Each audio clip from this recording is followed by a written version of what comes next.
we've been studying Unity's 12 powers. Each of us has 12 creative powers that are aspects of our divine nature. Unity co-founder Charles Fillmore developed the 12 powers over a century ago after a committed spiritual search. Charles was influenced by the Transcendental movement, Eastern religion, and his own Christian upbringing. The 12 powers provide a system for soul growth. And this month, we are talking about zeal, or enthusiasm, which Charles Fillmore uses interchangeably. Zeal is the underlying power which motivates us into forward action. Basically, without zeal, not much of anything gets accomplished. Zeal is defined as fervor for a person, cause, or object, eager desire or endeavor, and enthusiastic diligence. Unity describes it as the inner flame that burns brightly for all to see. However, zeal is a little bit like a loose cannon. Underdeveloped zeal results in a person who is listless and has little zest for life, while the person with overdeveloped zeal results in someone who is zealous, impulsive, ruthless, compulsive, overly ambitious, and can come across way too strong. Zeal from an elevated consciousness is the ability to be enthusiastic, passionate, inspirational, and motivational based on truths, principles, and laws that are divine in nature. Essentially, we use zeal to be the best Christ that we can be. Dawn, if you'll go ahead and throw up that first slide. Now, we used this slide last time, but I want us to refresh our memory. The power is zeal, or enthusiasm, right there in the middle in orange. The emotion is purpose and passion, and the question or affirmation that we come back to is what or who inspires me. So, purpose and passion is where I want to spend most of our time this morning. Here are my thoughts.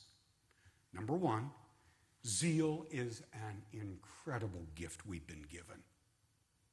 Number two, we always have free will in choosing where to place it. Number three, we need an understanding of how to best utilize it. As you well know, here at Unity, we often repeat a phrase that you're all very familiar with, namely that we are spiritual beings having a human experience. What does that mean?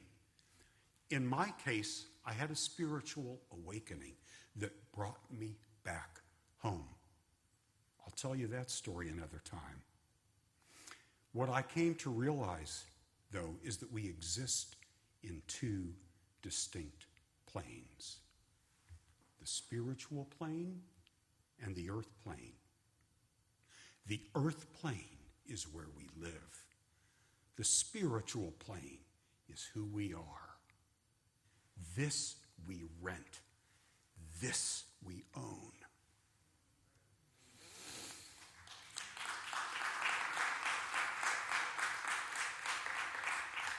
And it is from this plane that decisions should be made on how to navigate this plane.